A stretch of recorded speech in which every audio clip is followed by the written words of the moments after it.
Alhamdulillahirabbil alamin. Hamdan katsiran tayyiban mubarakan fih. Kama yuhibbu rabbuna wa yardah. Asyhadu an la ilaha illallah wahdahu la syarikalah. Wa asyhadu anna Muhammadan abduhu wa rasuluhu. Sallallahu alaihi wa ala alihi wa ashabihi. Wa man sara ala nahjihi wastanna bisunnatihi ila yaumiddin. Amma ba'du, Allahumma ya mu'allima Adam wa Ibrahim alimna, wa ya mufahima Sulaimana fahimna.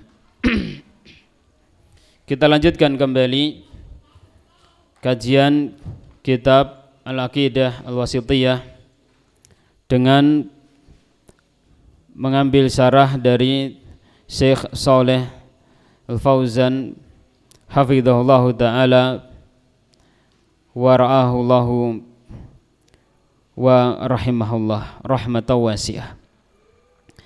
Musannif rahimahullah ta'ala, beliau mengatakan, Alhamdulillahilladzi arsala rasulahu bil huda wa dinil haq liyudhhirahu 'ala ad-dini kullihi wa kafa billahi syahida. Wa asyhadu an la ilaha illallah wahdahu la syarika lah iqraran bihi wa tauhida. Wa asyhadu anna Muhammadan abduhu wa rasuluhu sallallahu alaihi wa ala alihi wa sallama tasliman mazida.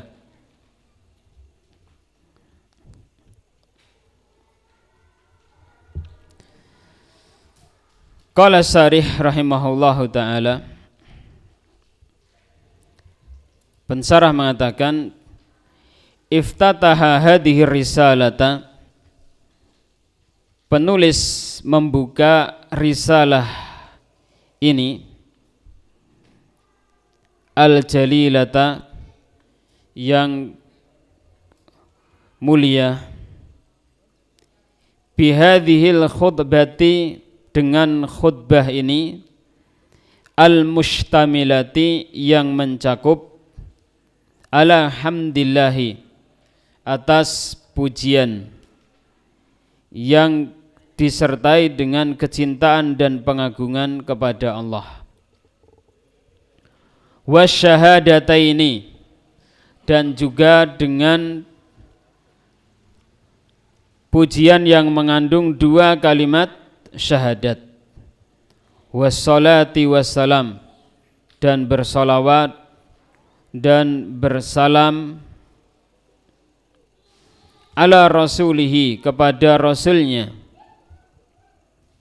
InsyaAllah semuanya ini akan dijelaskan oleh Syekh rahimahullah ta'ala. Ta'asiyan bir rasuli sallallahu alaihi wasallam, dalam rangka mencontoh terhadap Rasul sallallahu alaihi wa ala alihi wasallam fi ahadithihi, di dalam pembicaraannya, wa khutabihi, dan di dalam khutbahnya. Rasulullah sallallahu alaihi wasallam memulai pembicaraan dan khutbahnya ini dengan sanjungan kepada Allah Subhanahu wa taala, dengan bersyahadat, bersalawat dan bersalam, ya. Sebagaimana dalam hadis yang terkenal di kalangan kita, Nabi sallallahu alaihi wasallam mengajarkan khutbatul hajah, yang isinya adalah sanjungan kepada Allah Subhanahu wa taala dan juga salawat dan salam kepada Rasul Muhammad sallallahu alaihi wasallam. Innal hamdalillah nahmaduhu wa nasta'inuhu wa nastaghfiruh wa na'udzu billahi min syururi anfusina wa min sayyiati a'malina, may yahdihillahu fala mudhillalah wa may yudlil fala hadiyalah. Asyhadu an la ilaha illallah wahdahu la syarikalah wa asyhadu anna Muhammadan abduhu wa rasuluhu. Nah, dan seterusnya. Wa amalan biqauli sallallahu alaihi wasallam, dan mengamalkan sabda Nabi sallallahu alaihi wasallam, kullu amrin dhi balin kullu amrin dzibalin, setiap perkara yang memiliki nilai, la yubda'u, yang tidak dimulai fihi, di dalamnya, bihamdillah, dengan pujian kepada Allah, fahuwa aqta, maka dia itu aqta, hilang keberkahannya. Rawahu Abu Dawud, hadis ini diriwayatkan oleh Imam Abu Dawud wa ghairuhu, dan selainnya. Namun sebagian ulul ilmi mendhaifkan riwayat ini. Sebagian ulama yang lain mengatakan bahwasannya riwayat ini adalah riwayat yang hasan. Wa yurwa bi bismillahirrahmanirrahim, dan diriwayatkan dengan menggunakan lafaz kullu amrin dzibalin la yubda'u fihi bi bismillahirrahmanirrahim. Setiap perkara yang memiliki nilai yang tidak dimulai dengan bismillahirrahmanirrahim, maka fahuwa aqta, maka ia adalah aqta. Riwayat ini sebagian ulama sekali lagi mendhaifkan riwayat ini, tetapi sebagian ulama yang lain menghasankan riwayat ini. Di antara yang menghasankannya adalah seperti Al-Imam Ibnu Salah rahimahullah ta'ala, dan juga Al-Imam Nawawi rahimahullah ta'ala. Al-Imam Nawawi rahimahullah ta'ala dalam kitabnya Al-Adhkar, beliau mengatakan bahwasannya hadis ini adalah jayyidul isnad. Ya. Saya nukilkan di sini perkataan beliau dalam Al-Adhkar. Beliau mengatakan dalam adhkarnya, wa qala ruya mausulan wa ruya mursalan. Hadis ini diriwayatkan secara secara mausul, dan diriwayatkan secara mursal. Mausul yaitu diriwayatkan secara mausul dari mukharidnya sampai kepada Rasulullah Muhammad sallallahu alaihi wa ala alihi wasallam, tidak terputus sanadnya.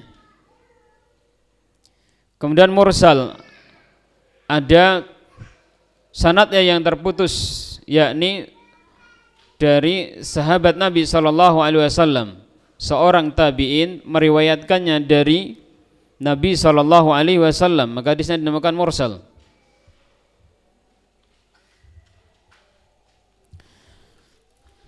Namun riwayat yang mursal ini adalah termasuk riwayat yang dhaifun yanjabir, dhaif muhtamal, dhaif tetapi apabila nanti ada riwayat-riwayat yang lain yang menguatkannya, maka bisa berubah derajatnya menjadi hasan li ghairihi, dhaif yang muhtamal, dhaif yang yanjabir.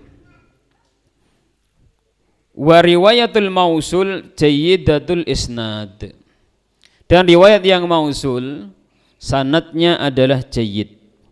Wa idza ruwiyal hadisu mausulan wa mursalan, apabila hadis diriwayatkan secara mausul dan secara mursal, fal hukmu lil ittisal inda jumhuril ulama, maka hukumnya adalah muttasil menurut jumhur ulama, li'annaha ziyadatu siqatin, karena ia adalah merupakan tambahan dari seorang perawi yang siqah, wahya maqbulatun indal jamahir, dan ziyadatu siqah ini diterima menurut jumhur ahlul ilmi. Ini perkataan beliau yang saya nukilkan dari kitab beliau Al-Adhkar. Karena itu kenapa di sini Syekh membawakan riwayat ini yang ingin saya jelaskan di sini. Kenapa beliau membawakan riwayat kullu amrin dzibalin la yubda'u fihi bihamdillahi fahuwa aqta. Demikian juga kullu amrin dzibalin la yubda'u fihi bi bismillahirrahmanirrahim fahuwa aqta. Berarti beliau ini cenderung kepada pendapat bahwasannya hadis ini adalah hadis yang bisa untuk diamalkan. Dan yang seperti ini adalah perkara yang lumrah di antara kalangan ahlul ilmi, berijtihad dalam masalah yang seperti ini, masalah ilmiah yang kemudian terjadi perselisihan di antara ulama ahli sunnah dalam masalah seperti ini adalah sesuatu yang lumrah, sesuatu yang wajar. Tidak perlu kemudian kita jadikan sebagai bahan untuk saling menyalahkan, sehingga kemudian kita katakan di sini, loh Syekh Shalih Fauzan kok membawakan hadis yang dhaif. Wijhatun nadhar beliau ini adalah hadis ini bukan dhaif. Nah, wijhatun nadhar beliau hadis ini bukan apa? Bukan dhaif. Nah, ini perlu kita perhatikan hal yang seperti ini, karena sebagian thalabatul ilmi semacam kita yang baru tumbuh dan berkembang dalam ilmu, ketika menghadapi sesuatu kadang tergesa-gesa sehingga kemudian segera menghukum, ini syekh demikian tindakannya kok seperti ini. Nah, kemudian akhirnya apa? Sesuatu yang sangat bermanfaat ditinggalkan karena kesalahpahaman di dalam memahami masalah ilmiah yang seperti ini. Sehingga kita mahrum dari kebaikan yang banyak karena kita salah di dalam memiliki pondasi ilmiah dalam memahami masalah yang seperti ini. Nah, wa makna aqta, dan makna aqta adalah ma'dumal barakah, tidak ada keberkahannya. Wa yujma'u bainar riwayataini, dan dikumpulkan pemahamannya antara dua riwayat tersebut, lil hadis, bagi hadis tersebut di atas, bi annal ibtida'a, dengan bahwasanya ibtida'a permulaan, dimulainya risalah tersebut, bi bismillahi haqiqiyun, dengan menggunakan bismillah adalah hakiki. Artinya awal dari risalah ini secara hakiki dimulai dengan lafaz basmalah, ini bismillahirrahmanirrahim. Ini adalah ibtidak permulaan risalah secara hakiki. Mencontoh apa yang dilakukan oleh Nabi sallallahu alaihi wasallam, mengamalkan hadis wa kullu amrin dzibalin la yubda'u fihi bi bismillahirrahmanirrahim fahuwa aqta.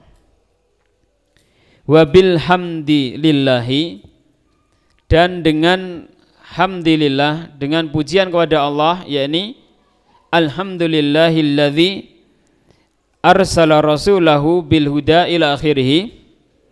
Ini nisbiyun idhafiyun, nisbi relatif, idhafiyun terkait dengan yang lain. Nisbi relatif, yang namanya relatif ini berarti dia itu sebenarnya bukan awal. Nisbiyun karena dia katakan awal dikaitkan dengan apa yang setelahnya. Nah, jadi nisbiyun idhofiyun, nisbi relatif, idhofiyun dikaitkan dengan yang lainnya, yakni dia adalah permulaan yang sifatnya adalah relatif, bukan sebenarnya dia itu permulaan yang hakiki. Ada kalimat yang lain yang mendahuluinya, tetapi jika dikaitkan dengan kalimat yang sesudahnya, maka dia adalah merupakan permulaan. Nah, ini makna dari wabil hamdilillahi nisbiyun idhofiyun. Penjelasan ini bisa antum lihat dalam sarah dari kitab Fathul Majid oleh Syekh Shalih Al-Abud, ketika beliau menjelaskan perkataan Sahibul Fathul Majid bahwa permulaan dengan hamdalah ini nisbiyun idhofiyun, ya, nisbi idhofi. Ini kalau yang saya tahu ini sarahnya dulunya berupa kaset, saya dengarkan dari kaset. Ini beberapa waktu yang lalu, yang kemudian kita catat dalam kitab Fathul Majid sebagai takliknya. Ini perkataan beliau kurang lebih seperti ini. yakni makna nisbiyun idhofiyun, kata beliau, binisbah ila ma ba'dal hamdalati mabdu'atun bihi. Dikaitkan dengan setelah kalimat tahmid ini, maka dia dimulai dengan kalimat tahmid tersebut. Wallahu a'lamu bissawab. Qauluhu alhamdulillah, perkataan beliau alhamdulillah, al-alifu wal lamu, alif dan lam, lil istighraq, untuk menyatakan istighraq, untuk mencakup makna secara umum. Alhamdu yakni segala puji, segala puji, segala sanjungan yang disertai dengan kecintaan dan pengagungan. Ai jami'ul mahamidi, semua mahamid, semua sanjungan ini adalah lillah, milik Allah, mulkan wastihqaqan, dari sisi kepemilikan dan dari sisi keberhaan. yakni semua mahamid ini adalah milik Allah dan menjadi hak bagi Allah Subhanahu wa ta'ala.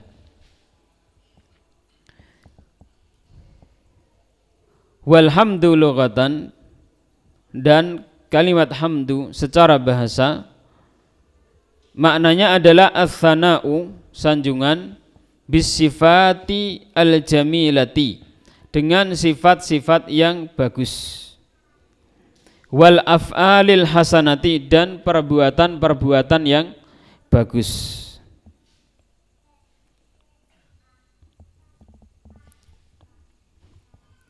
Wal urfan, dan secara urf,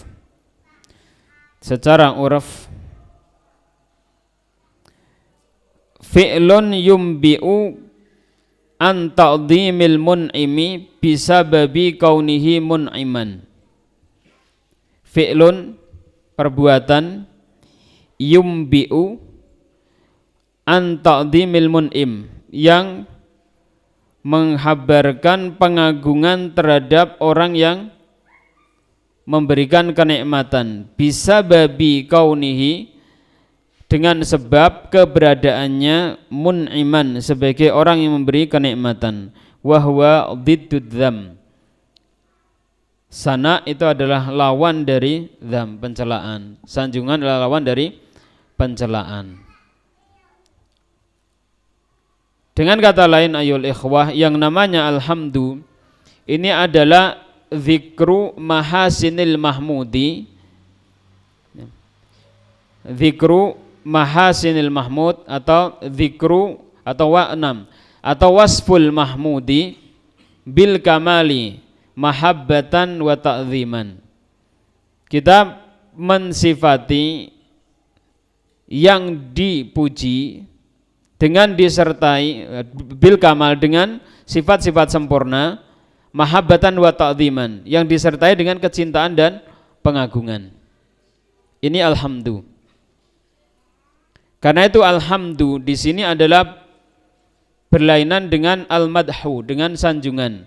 Kalau sanjungan dengan menggunakan kalimat madhu dalam bahasa Arab, ini tidak disertai dengan mahabbah dan ta'zim, tidak disertai dengan kecintaan dan pengagungan. Adapun alhamdu ini adalah disertai dengan mahabbah wa ta'zim. Karena itu alhamdu di sini adalah hanya milik Allah dan hanya hak Allah Subhanahu wa taala. Yakni alhamdu al-mutlaq, pujian yang mutlak, yang sifatnya seperti ini, disertai dengan mahabbah dan ta'zim, ini adalah hanya untuk Allah Subhanahu wa taala dan hanya milik Allah Subhanahu wa taala. Karena Allah Subhanahu wa taala lah yang mahmud secara mutlak. Karena itu Allah Subhanahu wa taala mahmud, terpuji secara mutlak dari sisi rububiyahnya, dari sisi perbuatan-perbuatannya. Kemudian juga mahmud secara mutlak dari sisi uluhiyahnya, dari sisi ketuhanannya dan berhaknya untuk diibadahi. Maka tidak ada yang berhak diibadahi secara mutlak kecuali Allah Subhanahu wa taala. Tidak ada yang lain yang berhak untuk diibadahi selain Allah Subhanahu wa taala.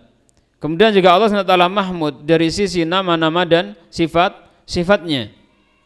Kemudian juga Allah Subhanahu wa taala mahmud dari sisi syariat-syariatnya. Semua syariat Allah Subhanahu wa taala adalah mahmud. Kemudian juga mahmud dari sisi qada dan qadarnya. Allah Subhanahu wa taala terpuji secara mutlak dalam syariatnya dan juga terpuji secara mutlak dalam qada dan qadarnya. Jadi alhamdulillah secara mutlak ini hanya milik Allah Subhanahu wa taala dan hanya hak Allah Subhanahu wa taala. Kemudian lillah, bagi Allah, taqaddamal kalam ala lafzil jalalah, telah berlalu pembahasan tentang lafaz jalalah. Lafaz jalalah berasal dari kata apa? Aliha, ya'lahu, uluhatan atau ilahatan, ya, yang maknanya adalah abada, ya'budu, ibadatan. Kemudian ilah ini adalah mengikuti wazan fi'al yang maknanya adalah ma'luh, yang artinya adalah ma'bud, yang diibadahi. Nah, alladzi arsala rasulahu. Sudah ngantuk belum? Kok kelihatannya kok agak redup-redup ini. Gimana? Cukup? Apa terus? Oh Mas Muhammad? Terus? Ya? Banyak yang capek kelihatannya. Baik, kita lanjutkan ini sampai alladzi arsala rasulahu. Alladzi yang arsala rasulahu, mengutus rasulahu, rasulnya. Allah subhanahu yang maha suci. Subhanahu ini adalah berasal dari kata sabbaha yusabbihu, ya, tasbihan. Kemudian di sana kita dapatkan pula subhana yang maknanya adalah maha suci kalau dalam terjemahan kita. Artinya dalam bahasa Arab sabaha ini adalah menjauh.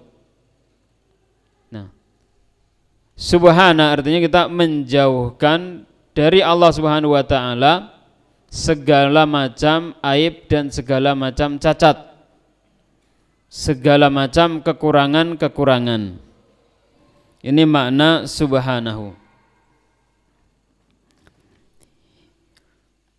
Yuhmadu ala ni'amihi, dipuji dengan disertai dengan kecintaan dan pengagungan, ala ni'amihi, atas kenikmatan-kenikmatannya yang zahir ataupun yang batin. Karena ni'amihi di sini adalah ni'am, lafadz ni'am kemudian digandeng dengan dhamirhu.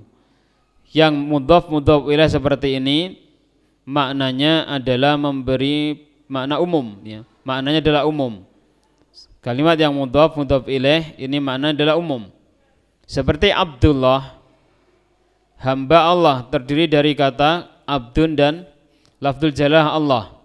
Dikatakan Abdullah karena dia memiliki sifat ubudiyah yang sempurna. Semua sifat ubudiyah yang wajib untuk diarahkan kepada Allah Subhanahu wa taala ada pada dirinya. Itulah Abdullah.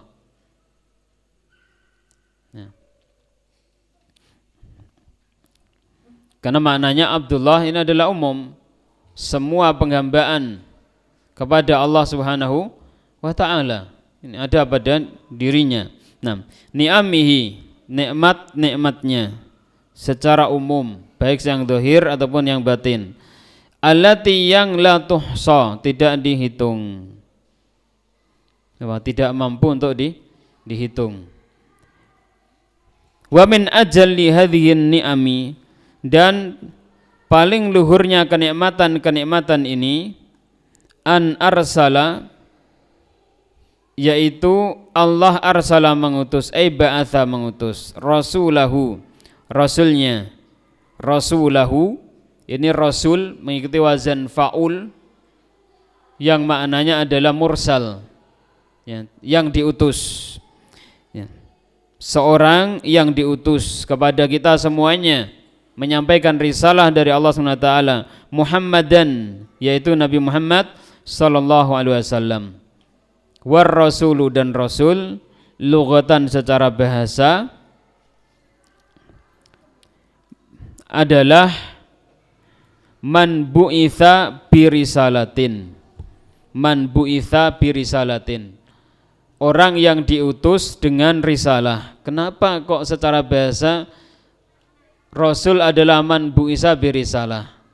Karena tadi ya ikhwah ya, rasul ini adalah mengikuti wazan fa'ul, maknanya adalah mursal yang berasal dari kata risalah. Karena itu Syekh mengatakan di sini secara bahasa adalah man bu'itha bi risalatin, orang yang diutus dengan membawa risalah.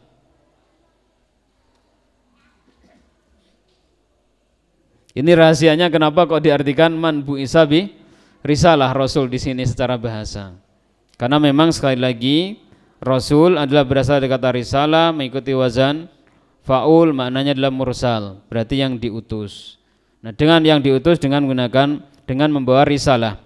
Wa syar'an, dan secara syar'i, huwa, dia adalah insanun, seseorang, zakarun, yang laki-laki. Uhiya ilaihi, diwahyukan kepadanya.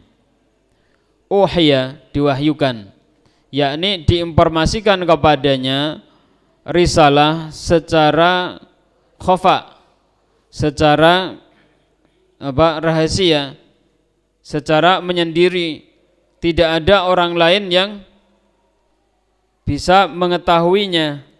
Ini makna dari wahyu. Ilaihi, kepadanya, bisyar'in, dengan syariat, wa umira bitablighi, dan diperintah untuk menyampaikannya. Karena wahyu ini secara bahasa ini adalah al-i'lamu fil khafa, memberikan informasi secara rahasia. Ini makna wahyu secara bahasa, ya. Dan wahyu ini juga nanti secara bahasa memiliki beberapa makna yang lainnya. Insya Allah kita sampaikan besok pagi ya maknanya yang lain dalam kajian hadis Bukhari insyaallah ta'ala, ya. Biar sekarang agak longgar sedikit karena sudah pada ngantuk sedikit. Nanti gak masuk takutnya.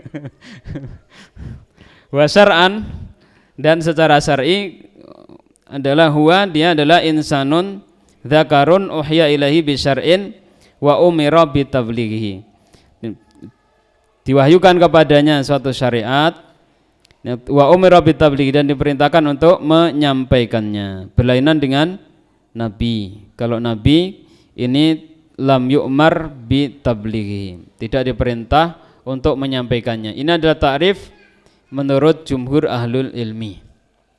Wallahu a'lam. Bil huda, dengan membawa petunjuk, ai ilmin nafi', ilmu yang bermanfaat.